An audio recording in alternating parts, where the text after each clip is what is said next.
All right, guys, here we are Saturday night getting ready for week 4 of the 2020 fantasy football season. Welcome to the Fantasy Football Astrology channel.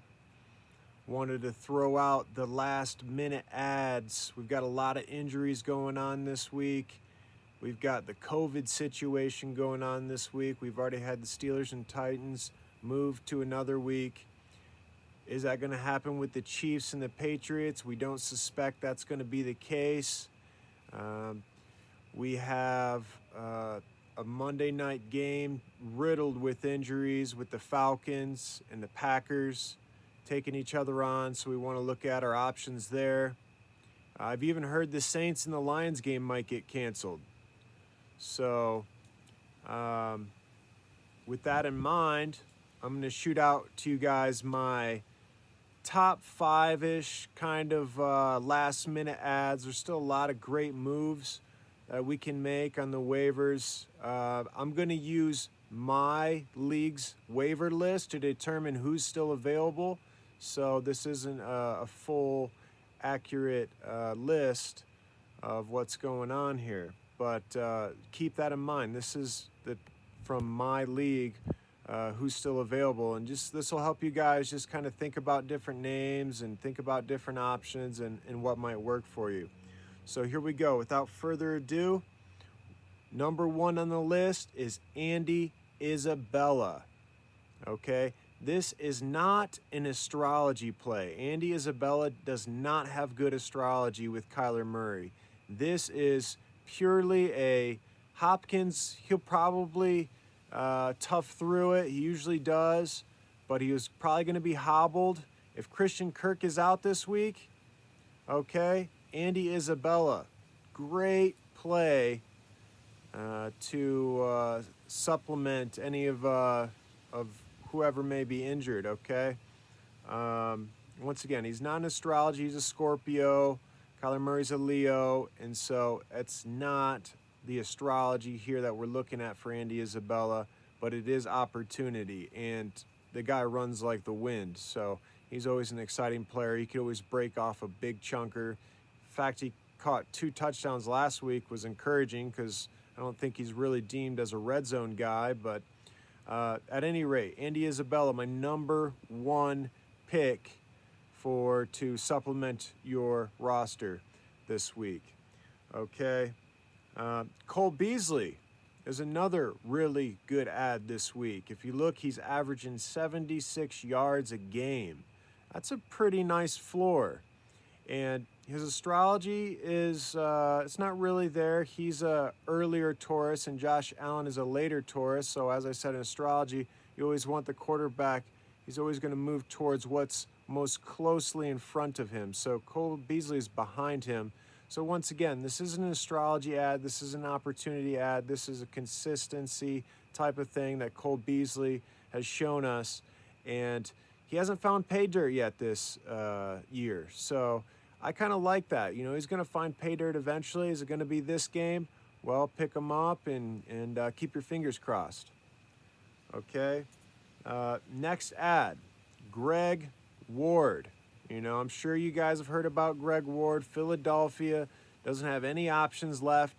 But here's the cool part about Greg Ward. He actually does have really good astrology with Carson Wentz. He's polar opposites. He's a Cancer. Carson Wentz is a Capricorn. And so the astrology, the magnetism is absolutely there with Greg Ward, which makes him an intriguing ad, at least for this week, right? So these are a couple ads for this week. Wanted to go over that Monday night game. I know a lot of people are kind of reeling, don't know if they've got Julio. They don't know if they've got Devontae Adams. So 2 guys I'm keeping an eye on for that game are, and I've mentioned them before, Robert Tonyan. Okay, if Devontae Adams is out, we know Lazard is out. Man, I bet you this Robert Tonyan guy is going to have a smash week. If Devontae Adams is in, I don't really know if I'm that high on Tonyan. And I don't think I'm very high on Tonyan moving forward, knowing Aaron Rodgers' history with his tight ends. He doesn't really use them, in my opinion. And so and there's evidence to back that up, right? It's an evidence-based opinion. All right, that was number 4. Number 5, once again, that Monday night game, Brian Hill, okay? Brian Hill, I've talked about him before. He's got great astrology with his coach. He's got better astrology than Gurley. And so he can really, there was talks about him in training camp tearing it up. He looked really dynamic last week. They're going to be trailing Green Bay probably, or they're going to be trying to put up a lot of points with Green Bay. So he's getting used in the passing game. So he's probably going to get more looks this week. And so at the very least, he's an interesting wait and see kind of ad. If he does start taking that role from Todd Gurley more and more, then gosh, his value could be really come online. You know, it could be really start being an extremely valuable player. So those are my top 5 late last minute ads coming out of my league. I hope that gets you guys wheels kind of spinning on those players and helps you out. 2 interesting stashes this week that I wanted to talk about. And I've talked about one of them before. Darnell Mooney, right?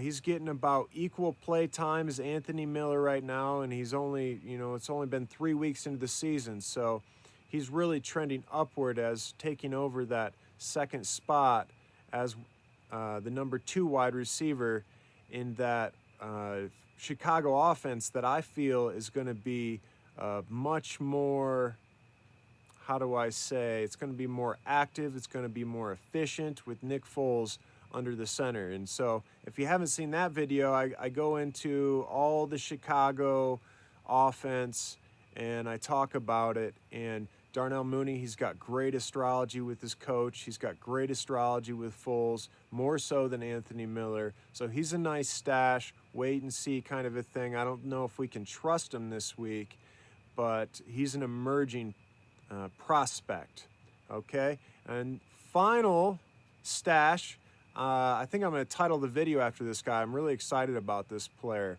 Super Stash of the Week, right? Hakeem Butler. So Dallas Goedert is down. Hakeem Butler. If you guys haven't seen this guy's college tape, man, go look at it. This guy is just, he pulled down some ridiculous circus-like catches. He runs a 4.48. I think he's 6'5". He's a giant.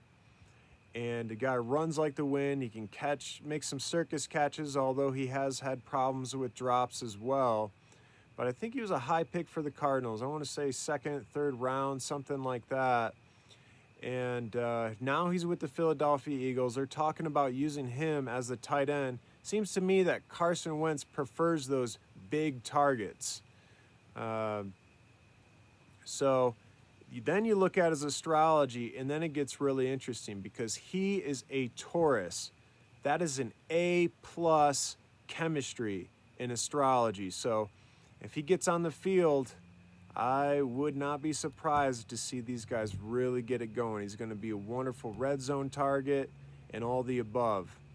Okay, guys, that's just my quick rundown of the last minute ads. I hope you dig it. I hope you keep tuning in, keep asking questions.